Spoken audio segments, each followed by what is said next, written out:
It almost feels like, and I don't know if you feel the same way, that we're on the cusp of some revolution of extremists, almost anti-Israel, anti-God, anti-Bible revolution, similar to like what happened in Iran, where a revolution happened. But this one is not localized; it's global, and we're all in the midst of it.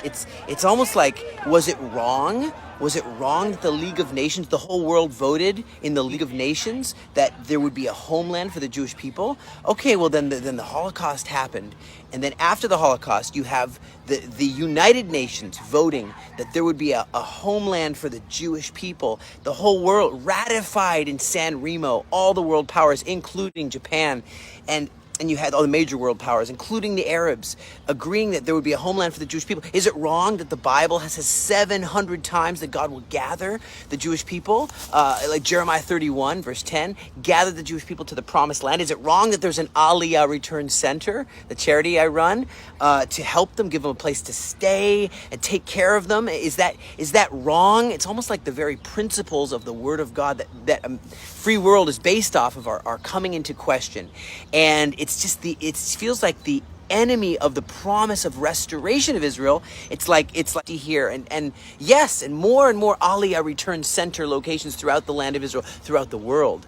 I'm so glad with the ones that already exist in different countries. But it's very dangerous to see the even demonic, to see what's going on in universities throughout the West, American universities, all over the world actually, in campuses. And that's where the young people, the enemy always tries to go after the young people. Remember Hitler Youth, you remember communist youth, you remember, and so a lot of it is still going to help fulfill God's plan. I believe Jeremiah 50 verse 4, Jeremiah 51 verse 9 and 10, that there's going to be this interest in Aliyah, this big wave of Aliyah. Of course, means the immigration of the Jewish people here to the promised land, promised by God.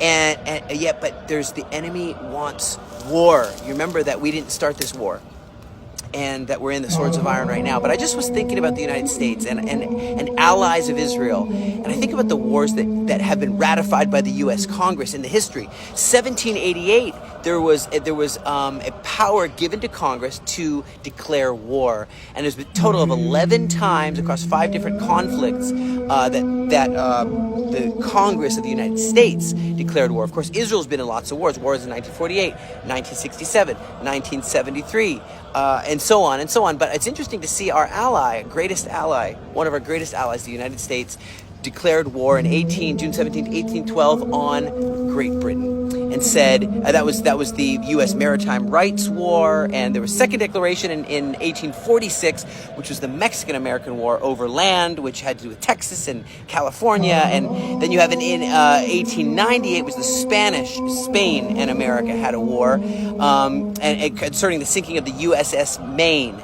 Right, and then you had World War I, where Germany, 1917, you remember Kaiser and all this stuff going on. And so it's just interesting to see how then again World War II, you have Germany again with a war on Japan, Germany and Italy in 1941, and Bulgaria and Hungary and Romania in 42. So the last formal declaration of war by the United States was in 42. But then you have the war on terror after Twin Towers. You have different conflicts that have happened.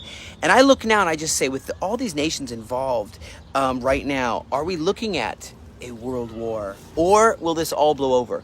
Will people make a choice? And people are now seeing what the choice is. There's a choice to have freedom, democracy, the rule of law, or anarchy with a man of lawlessness. And so I just think, as we are praying this Shabbat, as we're counting the Omer, let's make our choice. Choose you this day who you will serve. We know the free world is based off of the Judeo-Christian values. And that's Israel, came right from here, right from Israel. So as we count the Omer, friends, let's just be thankful for the good things we have. Let's count it. And we're going to be counting all the way up to Pentecost. That's June 11th. Counting the Omer is a time of anticipation, expectation. What is this first fruits all about? What is it all about? Well, it says, count it. That's in Leviticus 23. Count it, and these are offerings, and just bringing them before the Lord, and remembering He's the one, the giver of all good things. So, Baruch atah Adonai Eloheinu, blessed are you, Lord our God, Asher kitshanu v'tzivanu al sfirat Omer. Blessed are you, Lord our God, King of the universe, who has sanctified us, commanded us to count the Omer. Hayom Yom Shlishi LaOmer. Today's the third day of the Omer. God bless you, and may peace return to our lands and a future together of Isaiah 19, friendship with all the sons and daughters of Abraham.